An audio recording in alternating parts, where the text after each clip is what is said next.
Alhamdulillahi Rabbil Alamin. Wabihi nasta'in ala umuri dunya waddin. Wassalatu wassalam ala ashrafil anbiya'i wal mursalin. Sayyidina wa habibina wa syafi'ina wa qurrati a'yunina Muhammad sallallahu alaihi wa ala alihi wa sahbihi wa sallam. Subhanaka la ilma lana illa ma 'allamtana innaka antal alimul hakim. Rabbi zidna ilma warzuqna fahma amin amin ya rabbal alamin. Allahumma inna nas'aluka ilman ladunni wal mashraba safiyal haniya wa habiya ghani.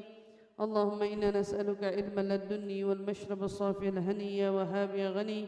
Allahumma inna nas'aluka ilman ladunni wal mashraba safiyal haniya wa habiya ghani. Alhamdulillah, limpahan syukur bersama-sama kita panjatkan kehadirat Allah Subhanahu wa taala.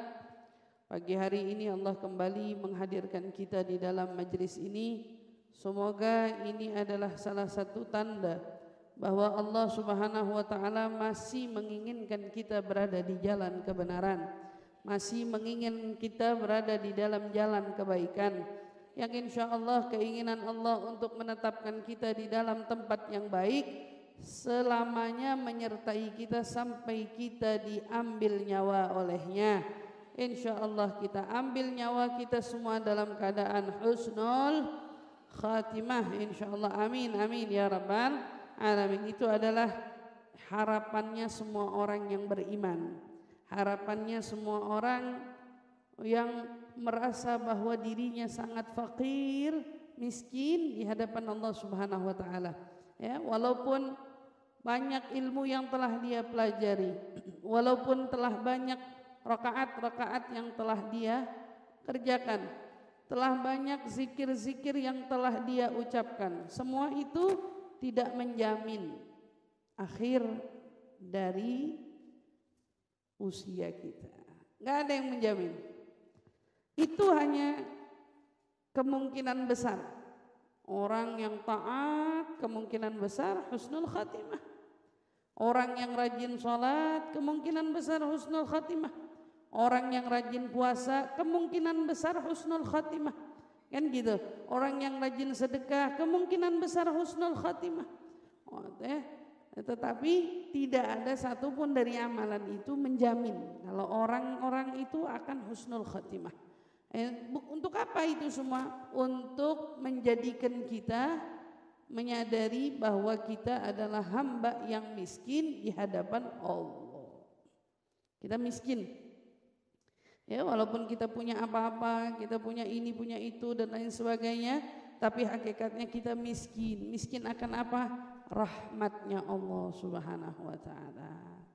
Ya, kalau Allah sudah menghalangi rahmatnya, apapun yang kita punya, apapun yang sudah kita buat, apapun yang kita lakukan, enggak ada gunanya. Enggak ada gunanya. Tetapi entah seberapa miskinnya kita, entah seberapa dikitnya ibadah kita, entah seberapa sedikitnya kebaikan-kebaikan kita, tapi kalau udah didahuluin sama keluasan rahmatnya Allah, maka enggak ada yang bisa menjauhkan kita dari surganya. Fa insyaallah Allah Subhanahu wa taala senantiasa menyertai kita semua agar kita bisa dijemput dalam keadaan husnul khatimah, insyaallah. Amin ya rabbal alamin. Ibu-ibu yang dirahmati Allah, Al-Imam Syafi'i pernah di antara untayan nasihatnya beliau berkata, agallun nas rahatan. Agallun nas rahatan. Katanya apa? Al-hasud al-hagud. Manusia yang paling sedikit apa? Sedikit tenangnya. Artinya berarti dia itu manusia yang paling enggak tenang hidupnya. Agallun nasu raha, yang paling sedikit tenangnya. Ini kalau ada dari kita yang ngerasa, kenapa kok saya hidup tapi kayaknya enggak tenang. Kayaknya ketenangan jauh dari hidup kita. Makanya salah Imam Syafi'i mau ngasih tahu sama kita. Agallun nasa rahatan al-hasud wal-hagud.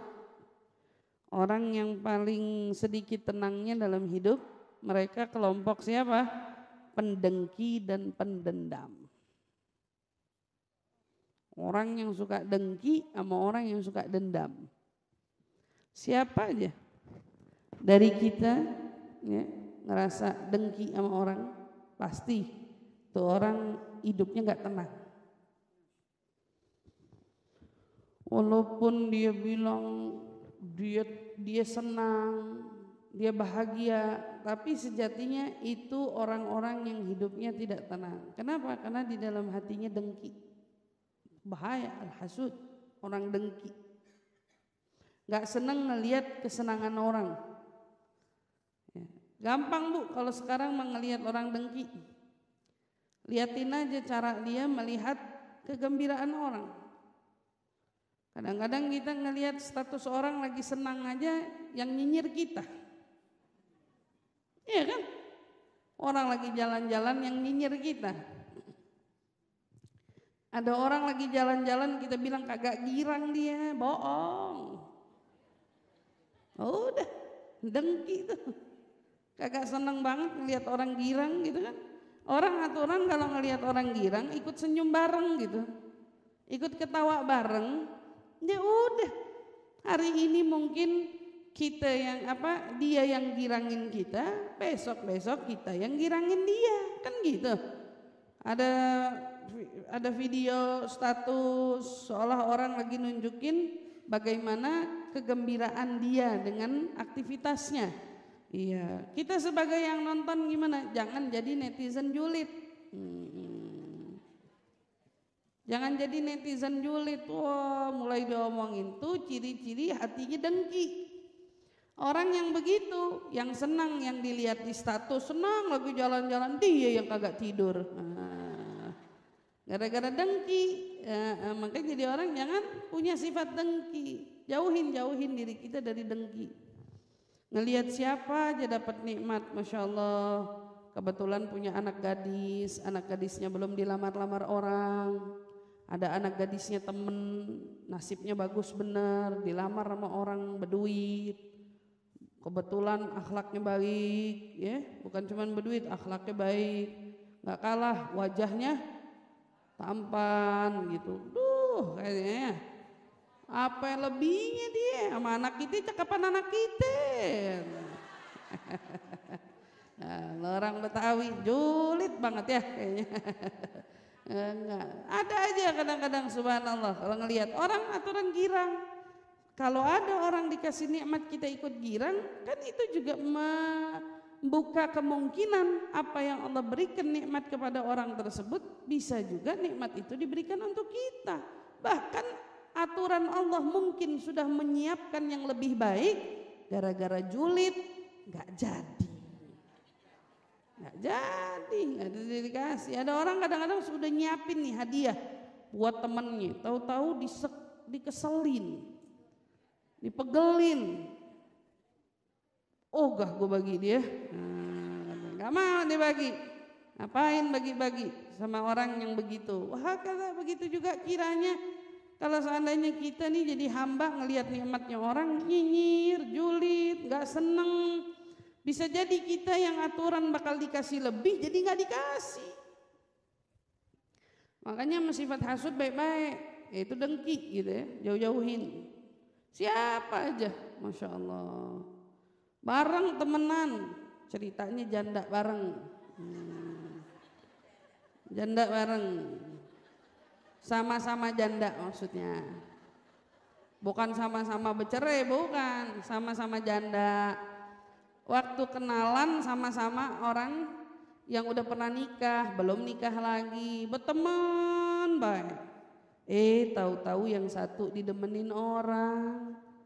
Iya, duluan deh, ada yang kepengen serius. Julid banget. Nggak demen banget. Iya, tadinya berteman baik, cuman gara-gara yang satu udah datang jodohnya. Kesel gak jadi temenan. Subhanallah. Dikatain dia mah janda genit. Ada aja.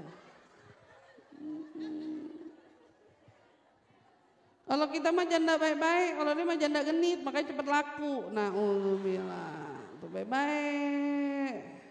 Ya, ibu-ibu. Tuh kesian yang ngomong janda baik-baik nggak tidur-tidur. Mikirin janda genit udah laku. Jagain. Itu realita fakta begitu yang umum terjadi di sekitar kita. Itu ngelihat orang, subhanallah ya, dalam nikmat jangan sampai kita kepancing. Bukan kita ikut bahagia, malah kita ikut julid. Kalau udah julid, subhanallah, semuanya kayaknya nggak ada baiknya. Yang paling menyedihkan tuh kita seolah menganggap bahwa Allah nggak adil sama kita. Itu orang dengki. Kemudian siapa lagi katanya Imam Syafi'i? Al-Hagud. Si Hagud nih siapa? Orang yang suka dendam. Demennya kalau habis diapa-apain, habis dilukain, habis disakitin, maunya juga ngebales hal yang sama. Ntar lo lihat. Bahasanya tuh ntar lo lihat. Apa tuh bahasa ntar lo lihat? Kamu lagi mau buktiin apa? Mau buktiin eksistensimu, bahwa kamu akan bisa lebih, atau kamu ingin membalas hal serupa kepada orang-orang yang dulu pernah melukaimu? Emang kamu doang yang bisa, saya juga bisa gitu. Ada kalau orang Betawi galaknya sedep. Tahu galaknya sedep? Kalau orang Betawi galaknya sedep, belum tahu gua loh. Nah, gitu sedep, belum tahu. Bahasanya mau nunjukin siapa? Apa yang ingin kau tunjukkan saat kau bilang kau tak tahu diriku? Berapa banyak dari orang-orang soleh, ya? Mereka bukan sembarang orang. Mereka orang-orang terpandang, mereka orang-orang terkemuka, tetapi tidak seorang pun dari mereka saat dilukai, disakiti, atau mungkin sedang diperlakukan yang tidak benar, atau mereka sedang diperlakukan dengan hal yang tidak wajar, mereka nggak pernah tuh nunjukin, ente tahu nggak anak siapa? Ente tahu nggak anak fulan? Enggak. Ibrahim bin Adham lagi jalan di pasar ketemu preman. Preman baru jadi. Kalau preman baru jadi kan belagu. Belagunya kelewatan. Bagi malak ceritanya. Kata Ibrahim bin Adham, ana nggak punya apa-apa. Oh, baru ngomong nggak punya apa-apa, tangannya udah melayang, pak ditampar. Preman belagu. Nggak kenal orang sekitar, kan kadang suka begitu. Kalau preman baru-baru jadi itu, apa? Teman-teman dari jauh ngelihat, ya Allah itu orang nampar Ibrahim bin Adham. Siapa Ibrahim bin Adham? Mantan preman dahulu yang udah taubat, jadi wali min auliyaillah, jadi ulama besar. Zaman dulu banyak orang nggak benar jadi benar, kan gitu. Di antaranya Ibrahim bin Adham. Yang ditampar Ibrahim bin Adham, siapa yang kagak kenal itu masa pada waktu itu. Ibrahim bin Adham. Begitu Ibrahim bin Adham jalan, habis ditampar, preman disamperin. Kamu tahu gak yang kamu tampar Ibrahim bin Adham? Premannya dengar nama Ibrahim bin Adham gemeteran, disamperin setengah-setengah mohon, setengah sujud untuk minta maaf. Ibrahim bin Adham bilang dengan santainya, sebelum tanganmu itu sampai ke pipiku, aku sudah lebih dulu memaafkanmu. Tuh bayangin. Sebelum tanganmu itu menempel ke pipiku, aku sudah lebih dulu memaafkanmu. Orang-orang saleh mah keren, hebat, dan mereka nggak repot ngasih tahu. Jangan songong, ente tahu nggak ini siapa ya? Nggak pakai begitu, dia diam aja. Cukup Allah yang tahu siapa kita. Toh kalaupun Allah tahu siapa kita, kita di mata Allah bukanlah siapa-siapa. Kalau kita di hadapan Allah bukan siapa-siapa, ngapain juga ngarep kita dilihat sebagai siapa-siapa oleh manusia? Kan gak ada gunanya. Yang penting tuh dilihat kita oleh Allah, bukan manusia. Manusia gak ada kelarnya, makanya jauhin dendam. Orang mah boleh ngelukain, boleh nyakitin, boleh nyinggung perasaan, ya. Bukan berarti kita harus sama ngelakuin hal serupa. Ini momennya maulid, kadang-kadang Bu, semua orang pada pengen bikin maulid. Nyari tanggal gak nemu-nemu. Mau kagak mau tanggalnya tanggal yang kebetulan. Temennya juga bikin. Kita kan bicara dari segi etika. Kalau nyadar janganlah barengin, kan gitu. Kalau kamu adalah teman-teman yang mendukung, mensupport teman-teman sesamamu, harusnya kan di mana teman kita bikin, di situ kita hadir untuk menyemangati, untuk mendukung. Paling tidak nggak bisa dukung pakai materi, kita bisa dukung pakai kehadiran diri gitu ya, diri kita yang hadir. Jangan kayak orang biarin aja dia bikin, kita bikin di sini. Beda, kesian orang nggak ini, tahu-tahu dibarengin, kebetulan. Kejadian dibarengin tahun depan, besok,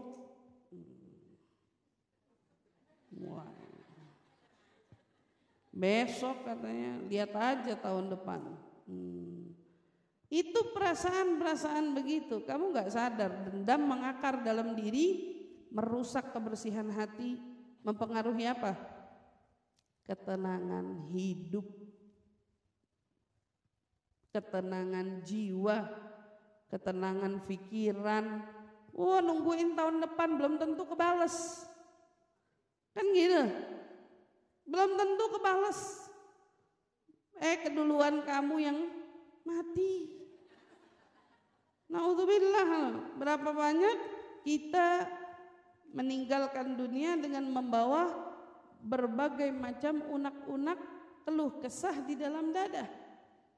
Padahal kalau begitu udah ngelihat alam kubur aja lupa semuanya. Lupa yang ada, kau hanya akan menyesal kenapa dulu aku harus bertikai. Kenapa dulu aku harus begini? Kenapa dulu aku harus begitu? Penyesalannya orang yang ada di alam kubur minta apa? Minta dihidupin, bukan karena kangen keluarga, tapi nyesel kenapa dulu berbuat dosa, pengennya buru-buru berbuat kebaikan. Dia pengen dibalikin ke dunia, la'alli a'malu salihan fima tarakt.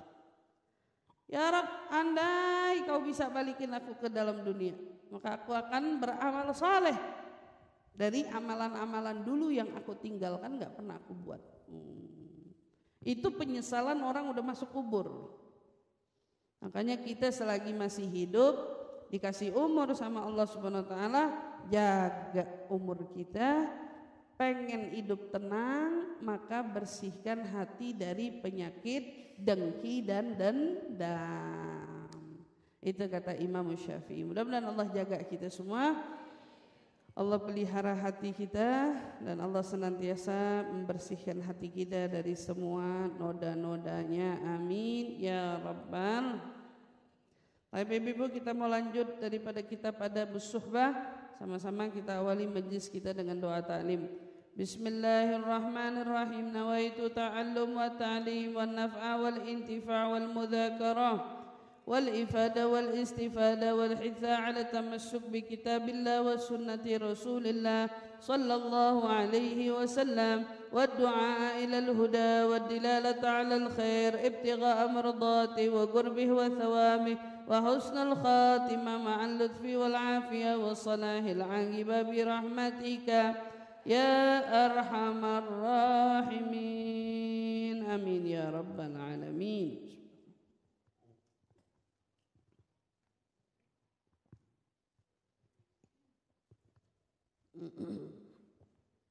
Bismillahirrahmanirrahim. Wa qala al-musannif rahimahumullah wa nafa'na bihi wa bi'ulumihi fid dharain amin. Radhiyallahu anna wa ankum wa an sa'iril ummah ajma'in ila an qala. Wa min haqqil akh 'alal akh an yuthanniya 'alayhi fi ghaibatihi wa fi hudurihi bi tariqi syara'. فإن ذلك مما يزيد في صفاء المودة وقد روى الطبراني وغيره إذا مدح المؤمن يعني الكامل في وجهه رب الإيمان في قلبه أي لأن المؤمن الكامل إذا مدح شكر الله على ستر نقائصه وإظهار محاسنه فيزيد إيمانه بذلك ثم لا يخفى أن ذلك إنما يكون قبل صفاء المودة وصحتها Amma idza saffatil mawaddah wa sihhat fa inna thana' hina idzin laysa bijayyid. Wa anshidu idza saffatil mawaddah baina qaumin wa sahha ula'uhum samujathana. Di antara haknya saudara atas saudaranya lain, kita kepada sesama kita, ya, kita kan saudara umat Islam, saudara umat Islam lainnya. Atau bila mana kita memiliki pertemanan lebih kepada satu ruang lingkup, entah itu teman arisan, entah itu teman pengajian, entah itu teman-teman jalan, siapapun mereka, atau mungkin keluarga di antara kita, maka hak-hak ini bisa kita terapkan untuk mereka semua. Selanjutnya apa di antara hak kita atas saudara kita lainnya? An yuhanni alaihi fi ghaibatihi. Hendaknya kita itu selalu memujinya saat dia tidak ada di tengah-tengah kita. Jangan jadi orang yang saat dia gak ada diomongin jeleknya, jauhin. Tapi seharusnya apa? Di saat orang itu gak ada, teman kita itu gak ada, sahabat kita itu gak ada, justru haknya kita adalah membicarakan kelebihan dia, kebaikan dia, keindahan dia. Artinya apa? Kau puji dia. Apa-apa kebaikan yang kamu tahu tentang dia, katakan kepada orang lain. Masya Allah, saya punya teman nih, Masya Allah banget tuh yang itu. Gak usah berlebihan.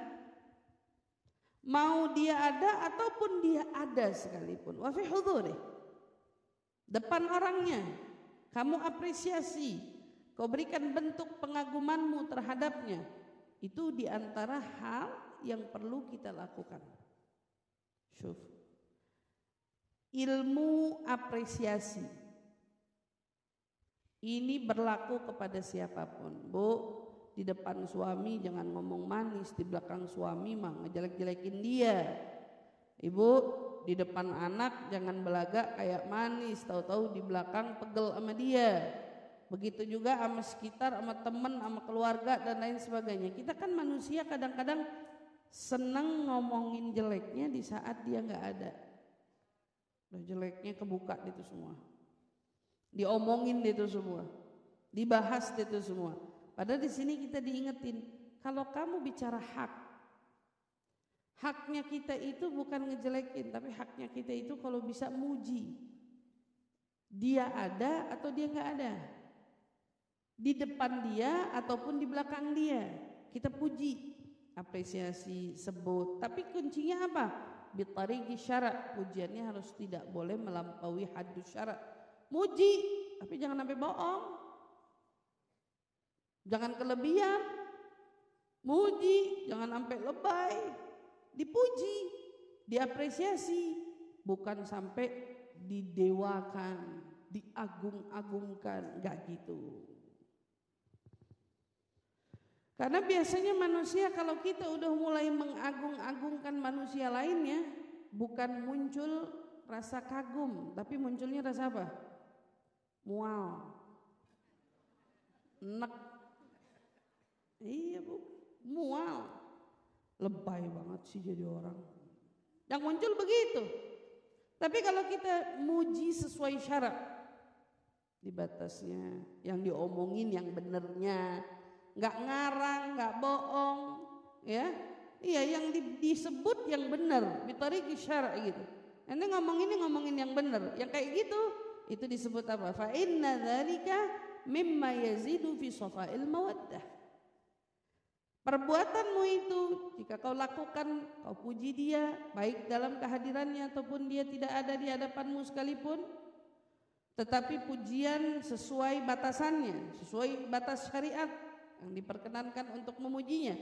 Apa yang terjadi? Maka itu adalah salah satu sebab yang dapat menambahkan kemurnian cinta antara sesama.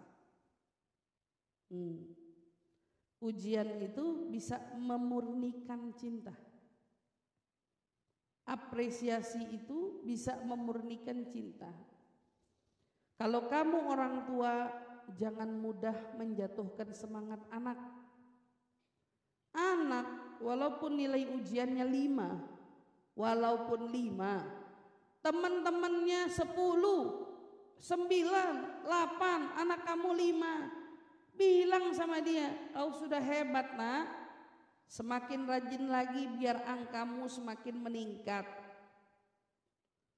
Beda, begitu anak dapat 5, si ibu ngomong, ya Allah nak,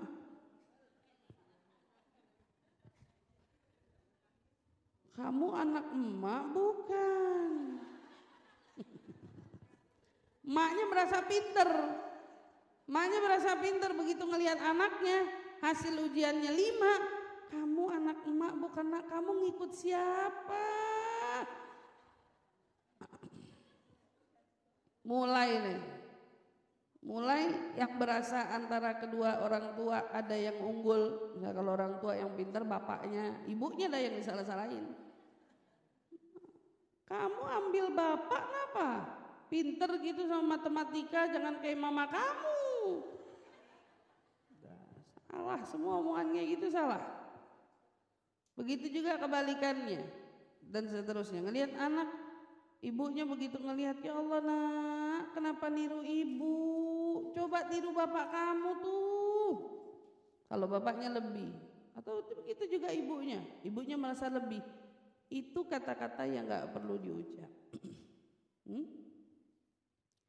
Ada orang ceritanya dia adalah anak introvert, pendiam, penyendiri, yang nggak banyak mudah berkomunikasi dengan siapapun. Anak-anak tipe jenis introvert.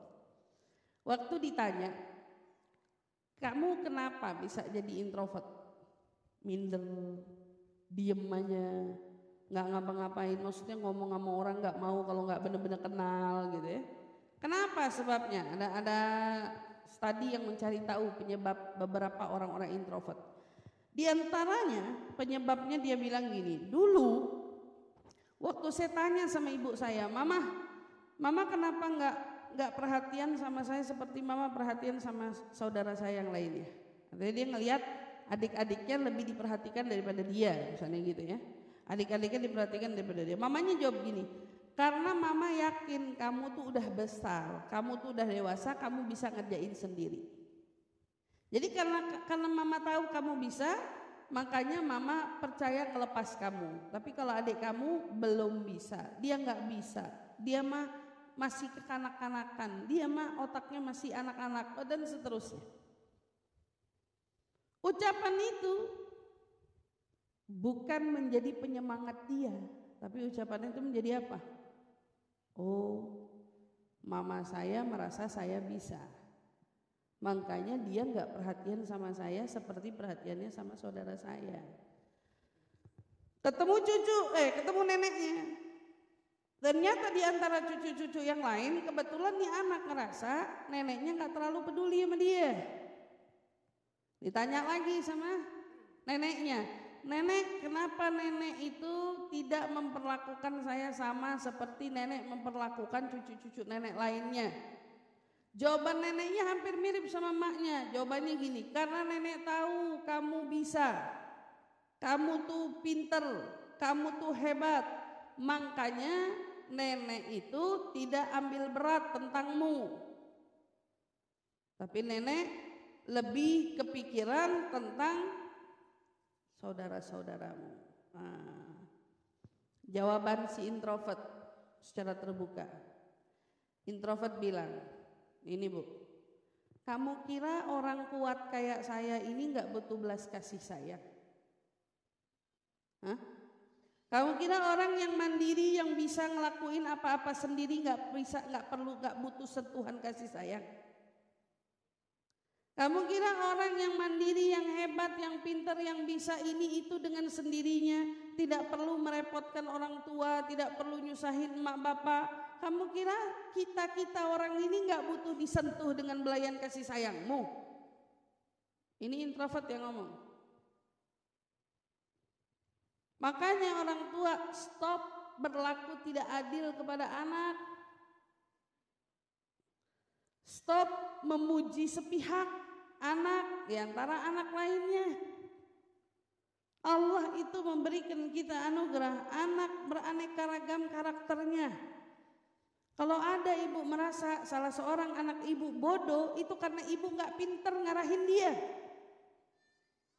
Karena gak mungkin kamu punya anak lima-limanya pinter matematika semua. Mungkin anak kamu yang ini pinter matematika, yang ini bisa jadi pinter fisika. Atau mungkin pinter bahasa. Semuanya punya kelebihan, tapi lantaran ibunya cuma taunya orang pinter matematika, orang pinter bahasa Inggris, jadi yang lainnya kayaknya gak ada nilainya. Padahal semua anak itu dititipin sama Allah kelebihan masing-masing untuknya. Orang tua emang senengnya anak yang seneng sama tuh anak, soalnya kalau diomongin gak pakai 2 kali. Langsung jalan. Bu, sampai ada contohnya. Sikap yang begitu gak dibenarkan sama Allah. Makanya Allah uji Nabi Yakub. Diuji Nabi Yakub.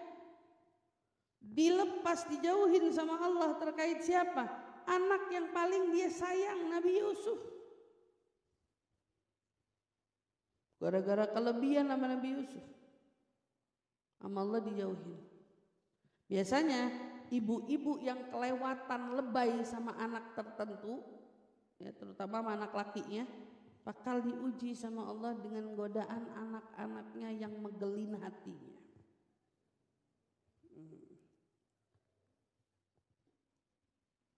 Makanya kalau mau condong di belakang, bukan condong di depan. Ya, kalau mau condong di belakang bukan di depan. Dan anak waktu kecil-kecil adil, semua muncul dari mana? Kurang apresiasi, kurang menganggap, kurang memuji. Makanya nih, hak diantara teman sekalipun butuh pujian, apalagi suamimu, apalagi anakmu. Kalau kita sama teman aja butuh apresiasi, butuh memuji, apalagi anak. Berapa banyak rumah tangga yang bubar gara-gara gak pernah dipuji. Dimasakin salah, gak dimasakin salah. Rapi salah, gak rapi salah. Gak pernah dipuji.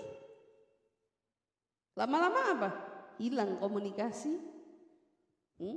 Gak ada lagi pengertian diantaranya, gak ada komunikasi, gak ada apa. Udah, yang luntur rasa, perasaan semua hilang. Makanya dibilang pujian itu bisa memurnikan cinta.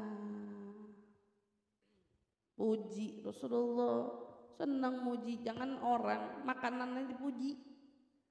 Sayyidah Aisyah masak, ditanya ada apa hari ini wahai Aisyah?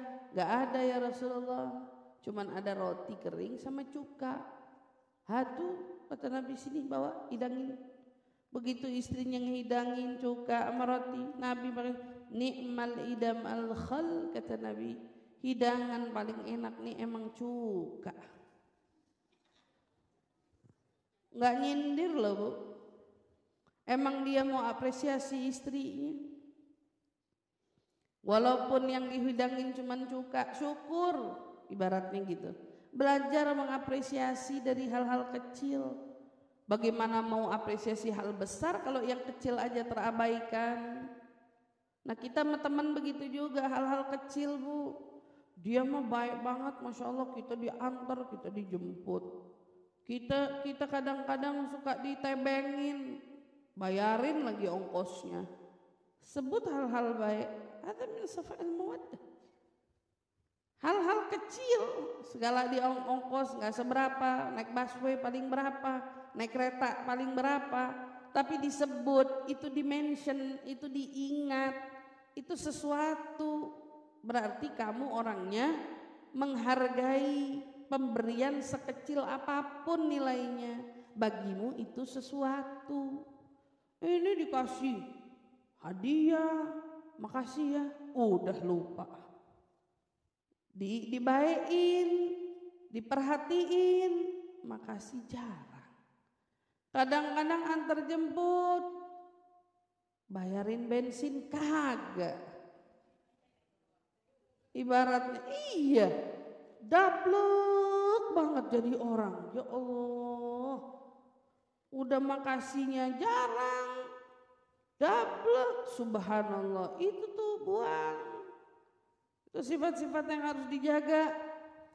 Dikatakan seorang mukmin jikalau dipuji, dalam sebuah riwayat dikatakan seorang mukmin kalau dipuji, ya, di depannya, di depan dia, di hadapannya, Rabbal imanu fi qalbih, imannya akan terdidik, tertempa di dalam diri dan hatinya. Kalau orang beriman dipuji, katanya orang mukmin dipuji, imannya akan semakin menjadi-jadi. Tapi kalau orang model kayak kita kadang-kadang setengah-setengah dipuji, yang besar gede hati. Bukan gede hati dong, gede kepala, sombong, dongak, merasa kayak yang punya dunia gitu. Baru dipuji, diangkat, girang. Tapi orang mukmin enggak, kenapa? Karena sesungguhnya orang mukmin yang benar, orang mukmin yang benar itu kalau dipuji sama orang, dia bersyukur sama Allah. Kenapa dia bersyukur? Dia bersyukur kepada Allah karena Allah telah tutupi kekurangan dirinya. Dia bersyukur kepada Allah karena Allah seolah nutupin kekurangan-kekurangan aibnya. Dan Allah justru malah nampakin kelebihan-kelebihannya aja. Dengan syukurnya itu nambah imannya. Itu kalau orang beriman. Jadi setiap kali diungkapin kebaikan tentangnya, yang muncul tuh bukan sombong, tapi yang muncul apa? Rasa syukur.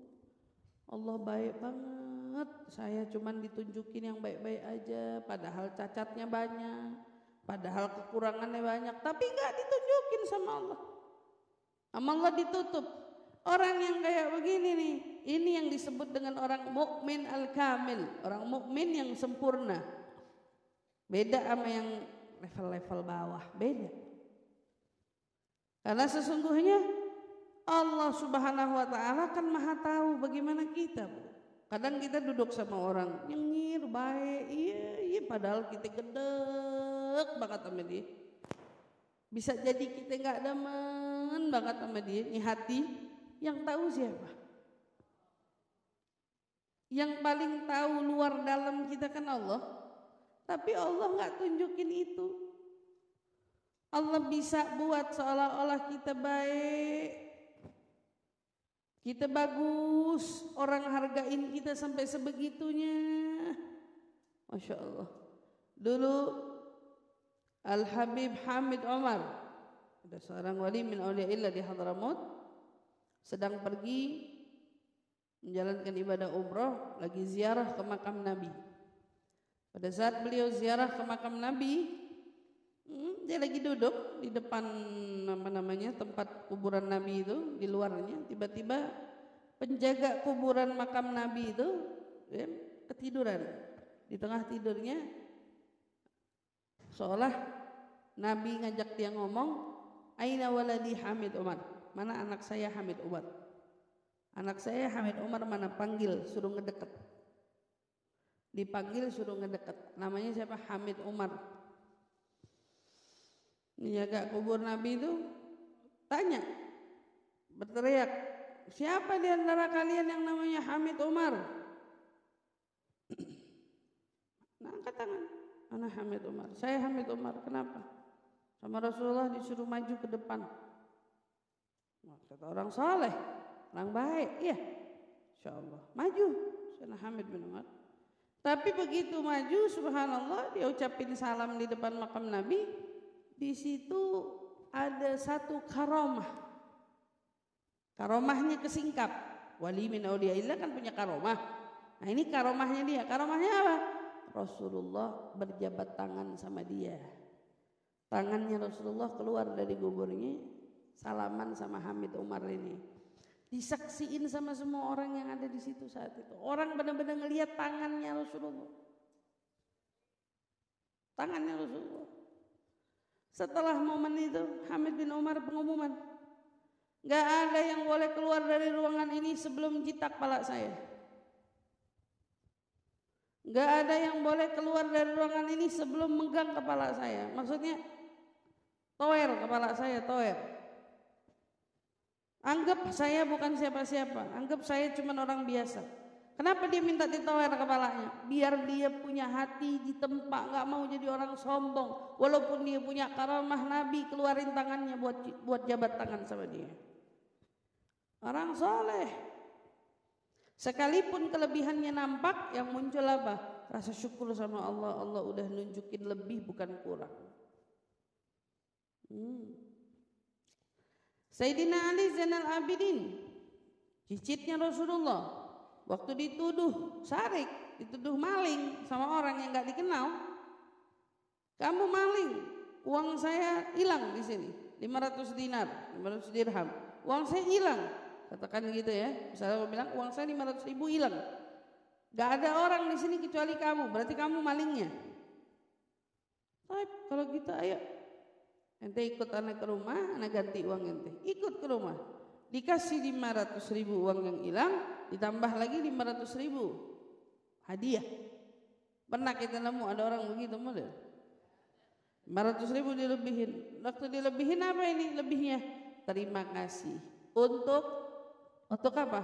Untuk kau hanya mengungkapkan sedikit dari jeleknya saya. Baru sedikit. Ente katain saya maling itu, sebetulnya dosa saya jauh lebih banyak daripada itu. Tapi yang kamu buka cuma sedikit dan saya terima kasih untuk itu. Terima kasih untuk aib yang kau buka sedikit. Ya. Walaupun dia tahu tuduhannya itu terbantahkan, tuduhannya nggak benar, dusta, tapi dia tahu terima kasih untuk pahala yang kau berikan kepadaku. Kasih pahala. Itu sekarang diomongin orang nggak terima, kesel padahal lagi dikasih pahala. Kita dikatain orang kita kasih pahala. Memang kadang kita nggak paham karena kita belum jadi orang yang benar-benar beriman sih. Dipuji gede kepala, hatinya menjadi lupa, sombong, angkuh dan lain sebagainya. Tetapi kalau orang beriman, mulai sekarang kita belajar, oh kalau orang beriman nggak gitu. Orang beriman bila mana dia dipuji, maka yang muncul adalah rasa syukurnya kepada Allah atas apa? Atas kekurangan yang ditutup oleh Allah, atas kebaikan yang ditampakkan oleh Allah. Dari situ iman kita justru semakin bertambah. Nah dari sini apa? Sesungguhnya kemurnian cinta, ya nggak bisa ditutupi. Ketulusannya nggak bisa ditutupin untuk orang-orang yang beriman kepada sesamanya. Nih kita, ibu mau kenal teman tulus nggak tulus itu nggak bisa dibohongin. Teman-teman tulus nggak bakalan lah, nggak bisa dirasa, bakal kerasa.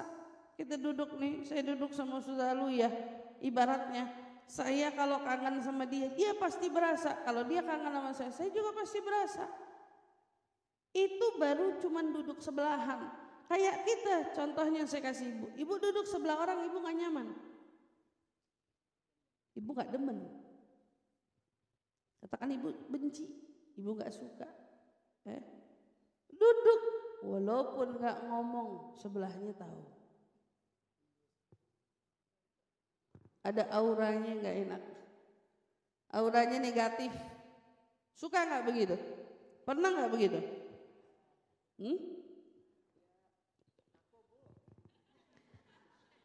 Mungkin kalau kita yang nggak demen sama orang mungkin nggak, tapi kita berasa ada orang nggak nyaman duduk sebelah kita.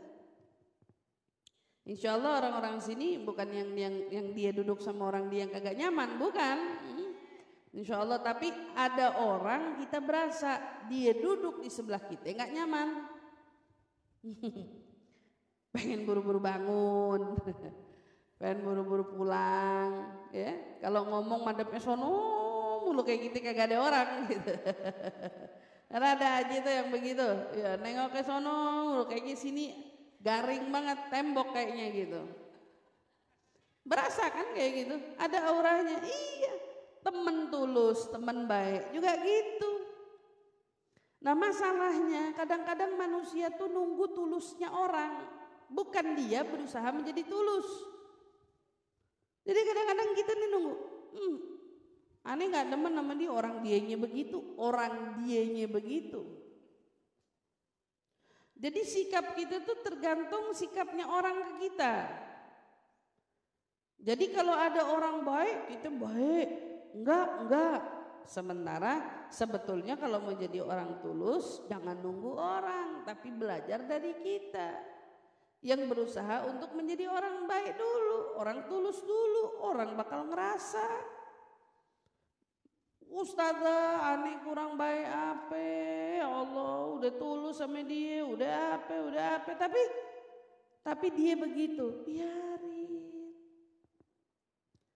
Kalaupun kita sudah berbuat baik kepada orang, tetapi orang yang kita baikin tidak berbuat baik sama kita, minimal apa Bu? Orang sekitar melihat siapa yang baik, siapa yang buruk. Minimal kan? Sikapmu yang tulus dilihat sama orang. Si ininya baik, si itunya aja emang arogan, sangar, julid, cuek, songong, ada aja. Itu kan dilihat sama orang. Betul apa enggak? Iya. Saya pernah Bu duduk di satu momen acara, ada orang gak mau salaman sama saya, lewatin. Kita mah diem aja. Lah orang bukan kita yang lewatin. Iya kan? Kan kita yang lagi duduk.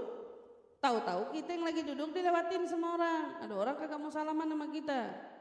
Iya, berarti kan dia yang gak mau salaman, kita dilewatin. Pernah begitu? Sudah pernah. Tapi karena itu bukan kita yang ngelakuin, orang punya asumsi. Asumsinya kemana?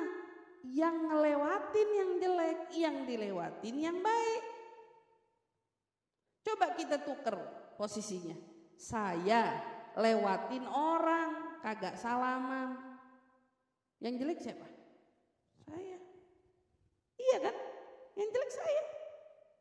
Orang ngelewatin apa susahnya sih nyodorin? Bahasa kan gitu. Hal-hal semacam itu, kalaupun ada orang gak baik sama kita udah baik sama dia gak baik sama kita, jangan takut, jangan bingung. Tetaplah jadi dirimu yang baik, karena seburuk-buruknya dia bukan hanya kau yang lihat, pasti akan dilihat juga oleh orang lain. Kan gitu. Sebaik-baiknya kamu bukan hanya dia yang lihat, tapi juga ada mata orang lain. Tetapi dari semua itu bukan orang yang menjadi pusat perhatian kita, tetapi kita sebetulnya sedang mencari perhatian Allah. Baiknya kita sama orang itu karena kita ingin Allah melihat kita baik. Dan kita menghindari sifat buruk kepada orang karena kita gak mau Allah lihat kita buruk. Itu kunci utamanya. Yang lain mah bodoh amat. Itu bodoh amat. Itu yang harus dijaga ibu-ibu rahmati Allah. Adapun orang yang kiranya sudah sangat tulus di dalam pertemanan, ya, dalam persahabatan, udah sama-sama deh. Untuk yang begini udah gak butuh lagi puji memuji. Gak usah, gak perlu. Karena apa yang mau ditunjukin? Gak ada. Udah, dia mau udah buat temen kental udah 10 tahun bareng-bareng, mau muji terus. Kagak kan? Udah, jalanin seperti apa adanya, namun tidak perlu lagi ada unsur puji memuji. Kita udah gak usah. Kalau kita lihat lebihnya teman kita telan sendiri, kurangnya kita telan sendiri gitu. Tapi ini bicara untuk pertemanan-pertemanan yang baru-baru dimulai. Baru-baru dirajut, baru-baru sedang membina. Jaga, ini Bu belajar dari teman-teman pengajian, teman-teman kepanitiaan, teman-teman arisan. Jagain tuh. Belajar dikit-dikit kita jagain, yang perlu kita jaga, yang perlu kita puji, kita puji. Jangan takut mengapresiasi yang sudah orang sampai bisa lakuin. Kadang-kadang kita dalam kepanitiaan kan saya suka bilang, takut banget temannya yang dipuji bukan dia. Takut banget temannya yang kelihatan lebih bukan dia. Ini penyakit hati nih. Takut banget orang yang dianggap lebih lelah daripada dia. Jadi kalau untuk urusan begitu, saling datang, saling apa? Wah tuh tadi tuh kita tuh yang ngurusin tuh, kita tuh si kita nggak hilang-hilang tuh si kita. Bahasa si kita nggak hilang-hilang. Kita mau apa? Jadi satu temen lagi cerita, tadi kebetulan begitu, nyaut lagi. Untung aneh-aneh. Untung aneh datang tuh, aneh akhirnya kan nolongin juga tuh. Mau apa? Ini antara sesama kita aja. Hal sederhana, kebaikan yang kita lagi lakuin.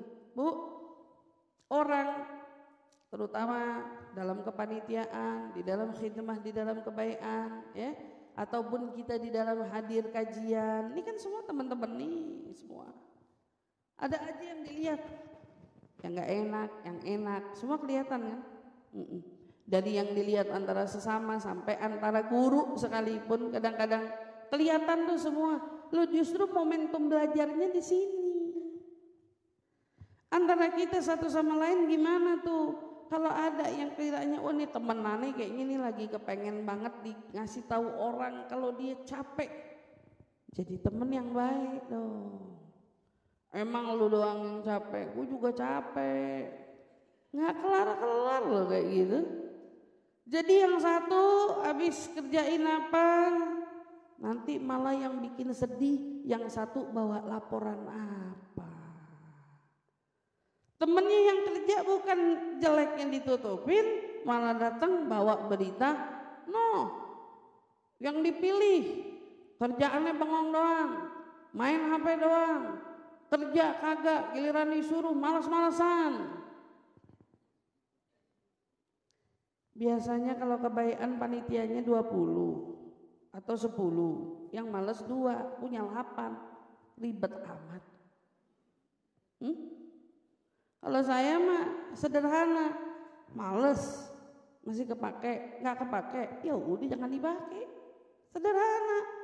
Tapi bukan berarti menjadi bahan obrolan, bahan omongan. Wah dia mah males kerjanya ini, ngapain? Aturan mau cari pahala, malah jadi dosa. Ngomonginnya nggak kelar-kelar ya, kayak gitu.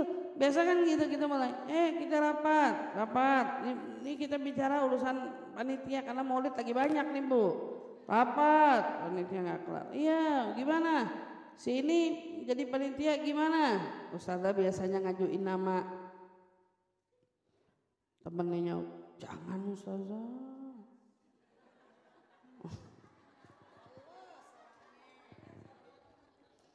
Males. Oh ya, itu akan menjadi pertimbangan. Tapi bicarakan yang hak.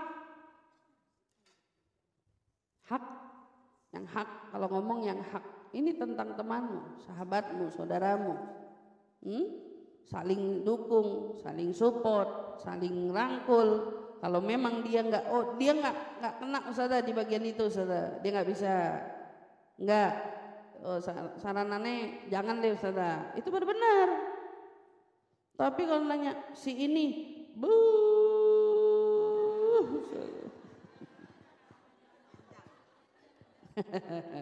Aduh, ngerusak hati aja. Jangan ya, kita jaga. Falidzalik ini hak antara kita terhadap kita sesama lainnya, di antara kita perlu kita jaga, perlu kita perhatikan ya. Puji, apresiasi, jangan malu untuk memuji. Jangan merasa diri kita nggak bisa karena kita memuji orang lain. Jangan merasa diri kita hina karena kita mengapresiasi orang lain. Kalau memang orang itu perlu kita apresiasi, apresiasi dia. Bu, ada teman, ibu tahu kerjaannya bagus, jangan mingkem. Ngomong, dia kerjanya Masya Allah, dia baik, dia rajin, dia semangat, punya teman dekat jalan bareng. Nih kalau aneh nih, kalau nggak ada dia nih, aduh, ini penyemangat nih, luar biasa nih, apresiasi. Orang yang perlu diapresiasi karena ucapan-ucapanmu itu bisa mendatangkan rasa cinta lebih kepada sesamamu, antara kamu dengan yang lainnya. Jadi mulai sekarang sama suami apresiasi.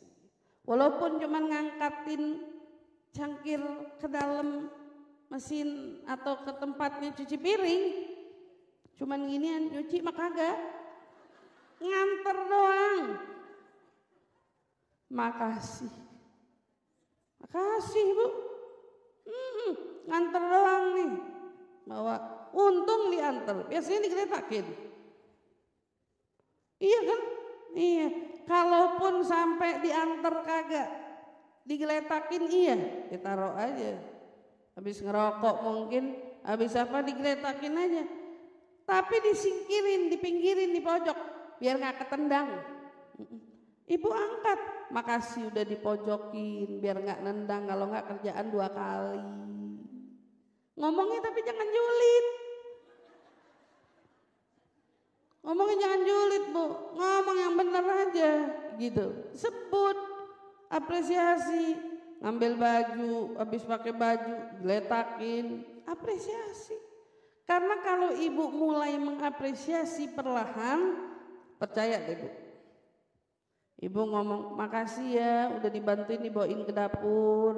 Besok gak nyadar, dibantuin bawa ke dapur, tadinya cuma gelas, sekarang piring, nasi, bawain tuh Bu. Saya udah sering ngomong, itu pelan-pelan bakal berubah. Makanya kuncinya terletak pada apresiasi. Anak nilainya 5, kamarnya masih berantakan, tapi udah mulai ada perubahan, walaupun cuma sedikit perubahannya, bilang Masya Allah, mudah-mudahan besok nilainya bisa lebih tinggi lagi, semakin rajin ya belajarnya, kamu luar biasa. Besok targetnya pokoknya di atas 5. Iya, pokoknya targetnya besok di atas 5, tanpa ada mematok. Yang suka bikin stres kan patokan dari orang tua. Iya nggak, anak-anak itu yang sering stres, orang tuanya bilang, kamu minimal angka 10, 8, 9. Stres tuh anak, perkara angka. Begitu angka keluar sedih dia. 7, sekian. Ya Allah, tinggal dikit lagi. Jangan. Dapat 7, dapat 8, puji aja. Puji, bagus. Insya Allah besok lebih bagus. Kamu hebat, insya Allah besok lebih hebat.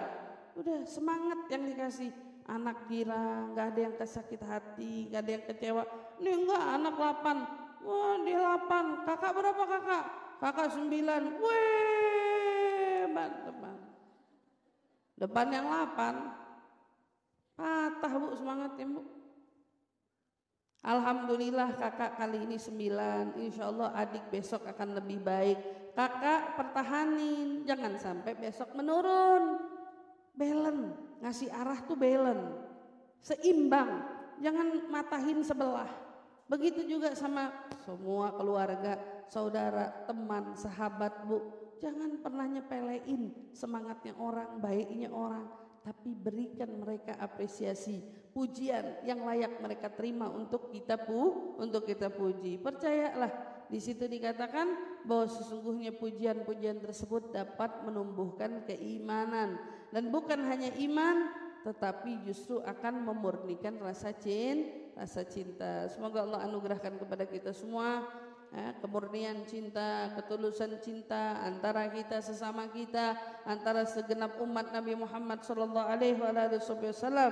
Allahumma la qulubana bil mahabbah wal syafaqah wal hanan, amin ya rabbal alamin. Mudah-mudahan insyaallah majlis kita selalu tercurah keberkahan dari Allah, khususnya Ustaz Zaid Haulain. Mudah-mudahan Allah panjangin umurnya, Allah sehatin badannya, mudah-mudahan Allah berikan kemanfaatan dari ilmunya. InsyaAllah Allah subhanahu wa ta'ala berikan kebahagiaan dalam hidupnya. InsyaAllah kepada segenap jamaahnya, mudah-mudahan menjadi jamaah istiqamah, mendapatkan ilmu manfaat fid dini wad dunya wal akhirah, amin amin ya rabbal alamin. Bu, boleh dibuka airnya, kita baca niat doa syifa untuk al-khusus Sayyidil Walid Rahmi Ahmad Farid bin Syekh Bakar bin Salim, dan semuanya bagi kita yang sakit-sakit, mudah-mudahan Allah angkat penyakit kita, Allah berikan kesembuhan untuk sakit kita semua insyaallah, amin ya rabbal alamin. Bismillahirrahmanirrahim. Allahumma rabban nas adhibil bas ishi anta syafi wa afi antal ma'afi la shifa illa shifauka shifaan la yughadiru saqaman wala alama ya kafi ya wafi ya hamid ya majid irfa anna wa anhum jami'an كل تعب شديد واكفنا واكفهم من الحد والحديد والمرض الشديد والجيش العديد واجعلنا يا رب نورا من نورك وعزا من عزك ونصرا من نصرك وبهاء من بهائك وعطاء من عطائك وحراسة من حراستك وتأييدا من تأييدك يا ذا الجلال والإكرام والمواهب العظام. أسألك أن تكفينا وتكفيهم جميعا من شر كل ذي شر إنك أنت الله خالق الأكبر. وصلى الله تعالى على سيدنا محمد وعلى آله وصحبه وسلم. يا ماء الزمزم يقرئكم السلام على من وطالبها وعلى من وشاربها وعلى من وسلفنا الصالحين وإلى حضرة النبي محمد صلى الله عليه وسلم. الفاتحة.